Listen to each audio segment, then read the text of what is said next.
My name is Shirley Self, and I'm here to talk astrology. And today I wanted to talk about a woman they call AOC. Her name is Alexandria Ocasio Cortez, and she was born on 13th of October, 1989 at 11:50 a.m. in the Bronx. Okay, so here's her horoscope. It is a very powerful horoscope and very interconnected with the United States horoscope. Let's start here with the ascendant. Her ascendant is at 16 Sag, and the United States Sibley ascendant is at 12 Sag. Her the midheaven of the United States is 1 degree Libra, and she's got Mercury at 3 degrees Libra. Her Jupiter, which rules that ascendant, is on the United States Sun. Her Ceres is on the United States Jupiter. What else we got? But I think that one of the things that is most important is the ascendant and descendant of the United States. So close here. But her body of fate, she is a moon phase 13. And as is Joe Biden. Her body of fate is at 7 Leo, 7 Aquarius. And her creative genius is at 7 Aquarius. And those 7 Aquarius, Leo, are the karma line, the nodes of the United States Sibley chart. So she's got this stellium in Capricorn here in the first house. She's got, and her sun, Mars, Mercury stellium is up there in the Capricorn area, right on the midheaven. She's a public person. She's got this grand square. A grand square, a cardinal grand square, is an imperative. An imperative to act, to do. And it goes along with this sun, who is oriental planet, leading planet there of the sun is Mars.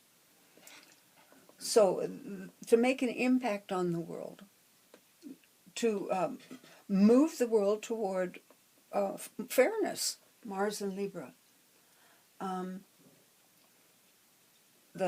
Mars and Libra, it is still a warrior, and it rules her moon. So her moon is a warrior. And the moon is conjunct Pallas Athena, the warrior goddess. But the Mars tends to fight a defensive battle. It fights to heal. It fights to maintain. It fights to protect. And who does it fight to protect? This people over here.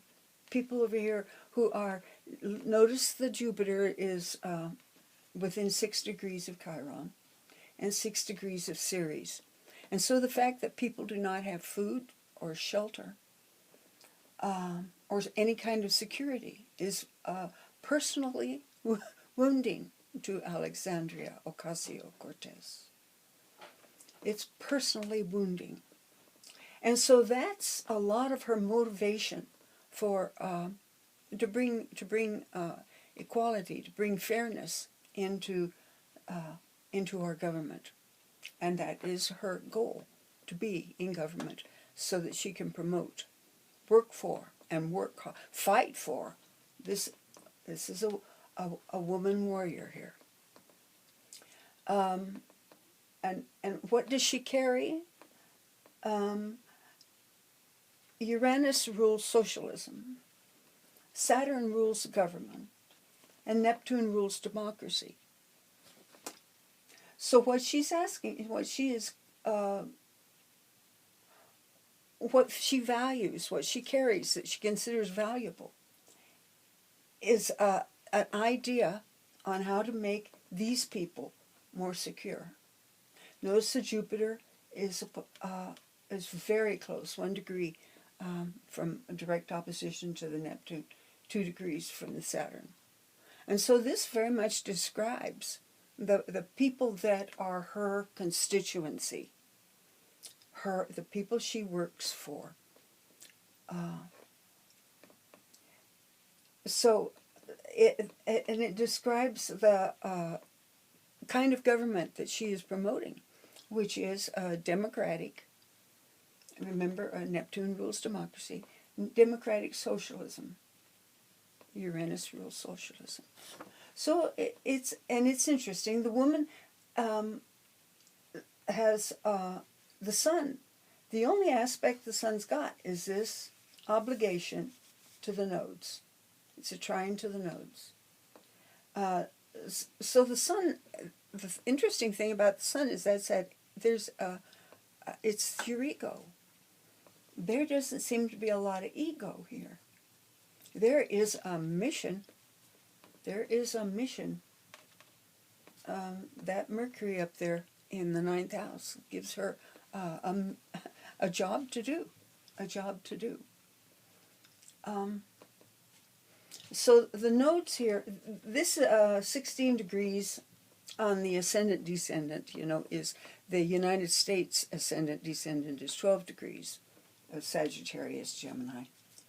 The midheaven of the United States is 1 degree Libra, and the IC is 1 degree Aries. So there's a strong connection here. This Jupiter is conjunct the U.S. Sun in the Sibley chart. And the nodes, okay, she is a moon phase 13, and her body of fate is at 7 Leo. Her creative genius is at 7 Aquarius, and those are the karma line, the nodes of the U.S. on the U.S. Sibley chart. Our North Node, the United States North Node, is to make a loving transformation. It's at 7 degrees Leo. So, she's fighting for the poor, the hungry, the homeless. She's fighting for fairness. She's fighting for fairness. Look at it. This her body of fate, creative genius, goes across the money houses. And she's really ruled by this Venus, which rules money, but she also rules values. And so there's a change of values that AOC, if she will excuse me calling her that she wants to bring to her job up here in government.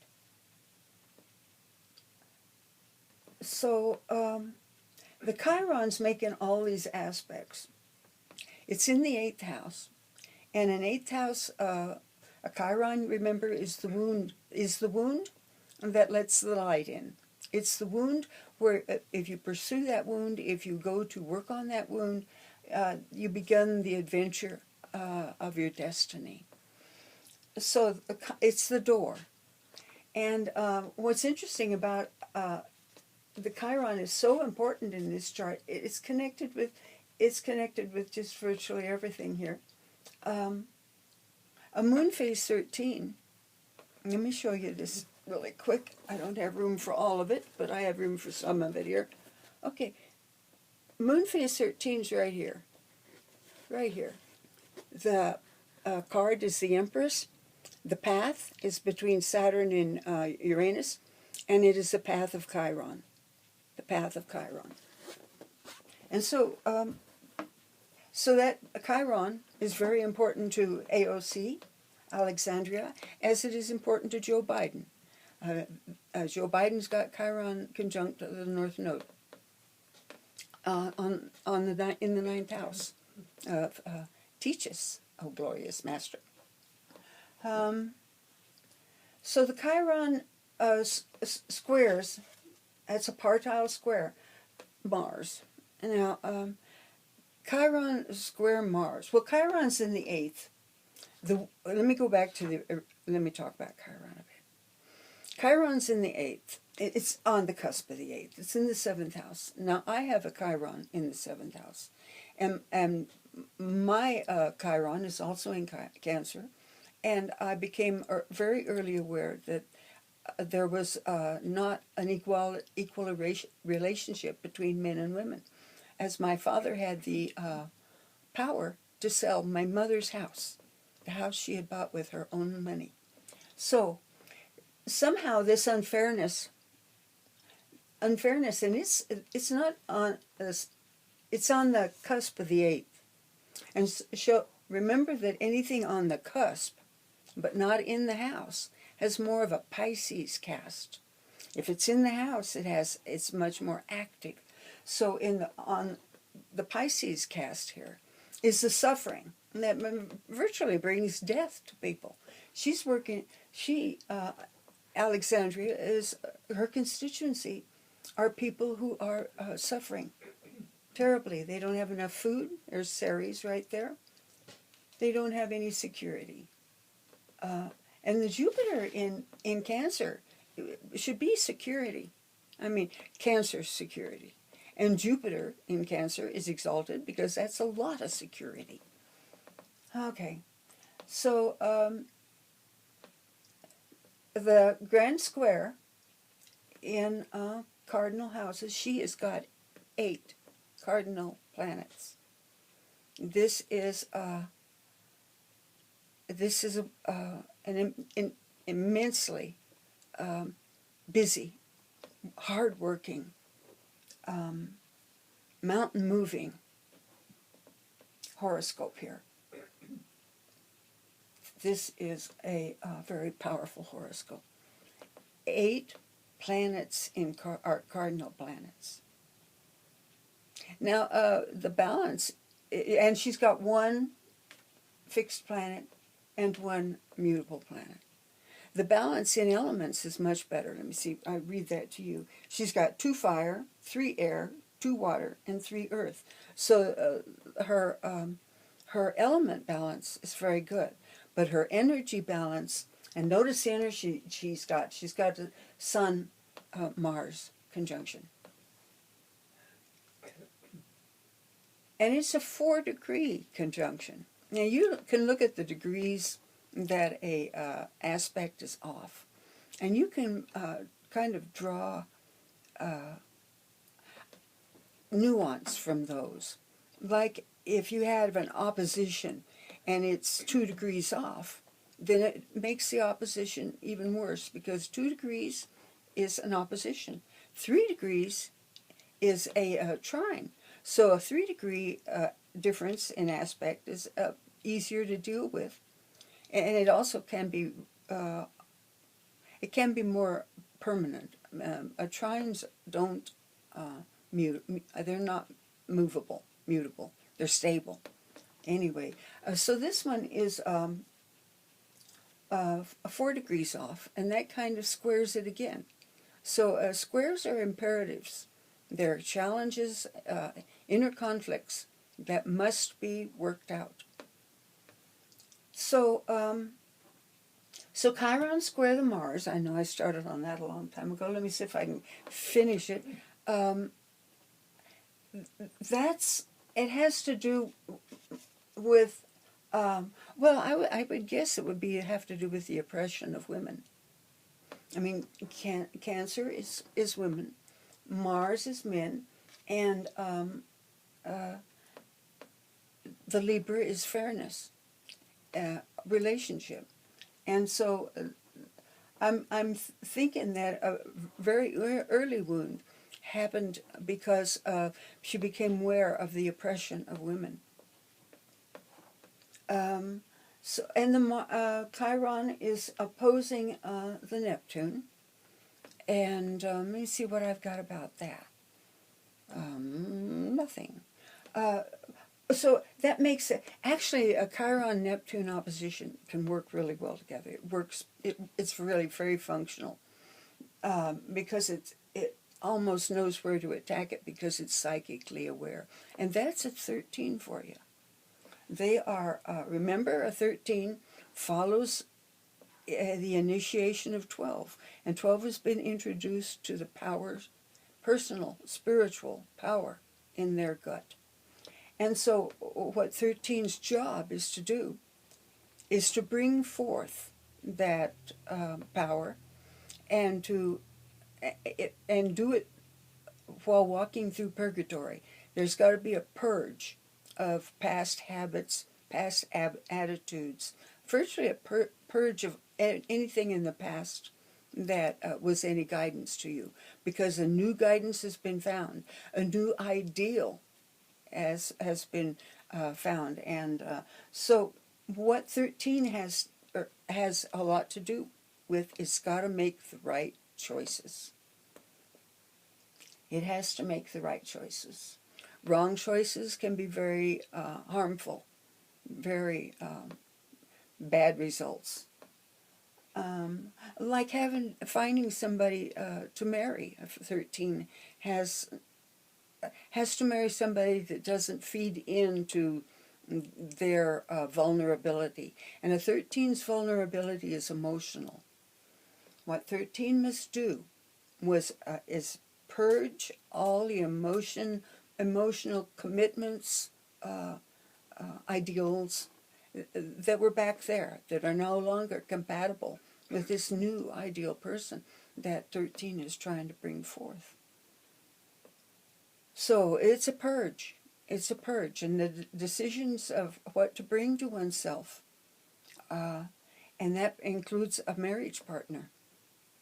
Those decisions are really important, and it's hard for a 13 to find somebody to marry, because a 13 needs to marry somebody over around either the body of fate, which would be around a moon phase 3, or the mask would be around moon phase 27. So he needs to marry somebody who does not feed into their emotional vulnerability. 13 has got to get over that emotional vulnerability. The problem, emotional vulnerability of a moon in Aries is what they do is they tend to jump into the fight before they've considered tactics, etc., etc. Although she's very good at tactics, etc., etc. She probably learned how to fight on the playground. Remember, 13 does not tend to live an ideal early life. It's one of the problems of all the people in the water quarter. All those phases in the water quarter, from 8 to through 14, is that because they're to seek their own ideal, they're not given that much opportunity to find what's ideal in the world around them. So I think that we're set into places that are not ideal so that we won't conform, but will become non-conformists. And that's what virtually the water quarter does, is it promotes non-conformity, because it's promoting a personal ideal, freeing one from outer ideals. And those ideals, she's kind of jaded about those public ideals, Capricorn ideals that have been fed to us. She is suspicious and jaded about them. She's kind of cynical about them. So this Pluto here, well, I was talking about the Chiron. Chiron makes excellent aspects to Pluto. And so that it can do the deep job it needs to do and virtually knows what to do. The fact that it's conjunct Jupiter gives it a tremendous amount of clarity about what needs to be done. How to go about helping people.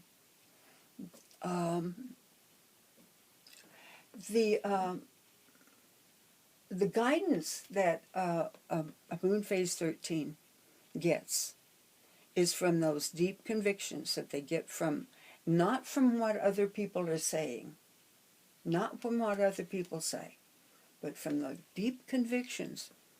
Notice this Pluto rules the 12th house, which is solitude, dreams, and where the subconscious is available. And that's what a 13 has to do. And say you're out in the world. She is out in the world so very much, but she needs to take advantage of this wonderful 12th house to retreat, to reevaluate, and to think on things. And as she thinks on things, truth will come to her.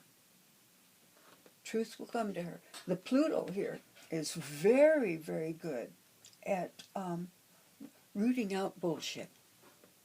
So let's see what else did I want to say about this amazing woman.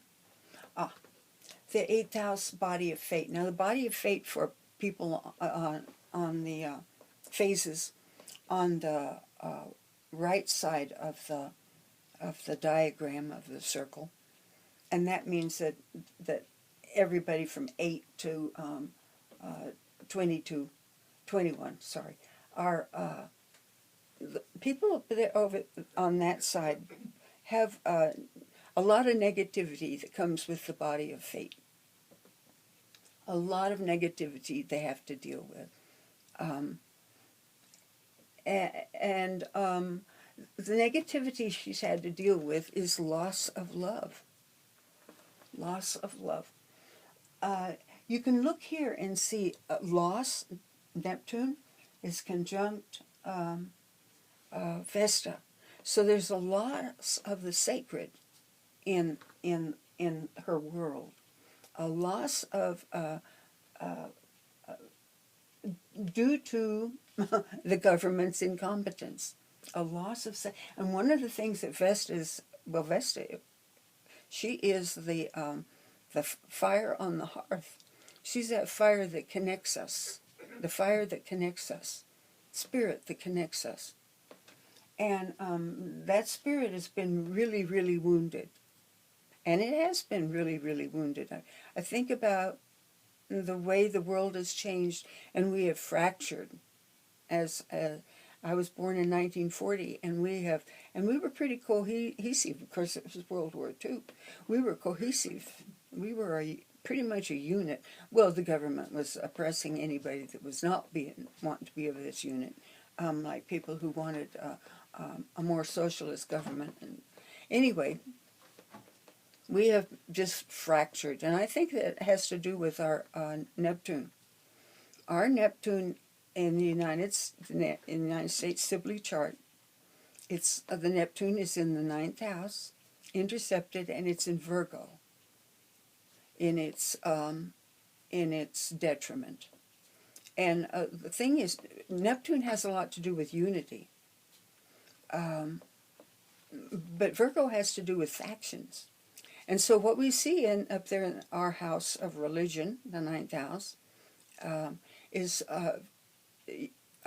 religions that have split over details, Virgo, and become factions, have virtually become cults. And they're exclusive cults. Remember, the Neptune is square to Mars, our Mars. They're exclusive cults and aggressive cults. So, and that's just the nature of religion in the United States. So, I don't remember where I was trying to take that, except that this is a very religious person. 13 is, they found God inside, and how to get it out without compromising it, how to bring out. And the thing is, one of the things about this Chiron here is it's just basic stubbornness and unwillingness to compromise. But all of this has to do with compromise. So I'm not too worried about Alexandria and her ability to compromise. I think she can, and I think she will. The Libra tries to work well with people. The Aries moon doesn't, but the Libra does. So what else did I want to say about this woman? Oh, we've got here a Uranus-Mercury square. Now, Uranus and Mercury, they're meant to work together. Uranus is the higher octave of Mercury, higher thinking. So any aspect they have is going to be helpful. The square is a little more difficult. It takes a little more thinking, etc., a little more work, but a little more time. But it's very helpful because the Uranus is conjunct the Saturn. The changes that she proposes, that she will work toward, will be take time. They will take time. Virtually what she's trying to do, is to start something here.